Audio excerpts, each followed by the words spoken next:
age of revolution, sir. The Creed age. Passionate about composing and acting, Scott, who was the stepson of a Pentecostal minister, wrote almost always on Christian and spiritual topics, but I did not, which caused multiple arguments between us. We decided to put together a band, so we started auditions that would come out of bassist Brian Marshall, drummer Scott Phillips, and rhythm guitarist Brian Brasher. With that composition of 5 members, we would play until 1994, when the guitarist left us and we stayed as a quartet.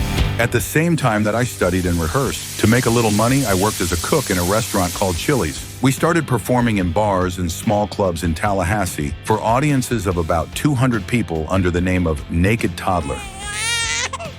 But the name didn't convince anyone. So when our bassist Marshall proposed to reuse the name of a band he had played in called Maddox Creed, Scott Stapp loved it, although he decided to keep only the part of Creed. We all accepted. Yeah. The owner of one of the bars where they played, named Jeff Hansen, put us in touch with a product friend, John Kurzweg, financing the recording of the debut album for the incredible figure of $6,000. The album is titled My Own Prison, with a single of the same name. We sold no less than 6,000 copies throughout Florida.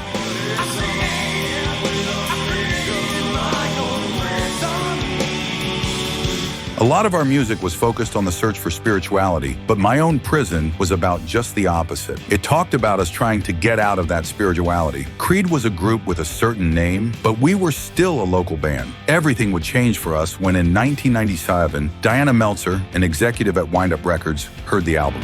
She instantly decided that he would sign us to his label and release the album nationally. Yahoo! We released 3 more singles throughout 1997 with My Own Prison, selling more than 6 million copies. The complete story on YouTube.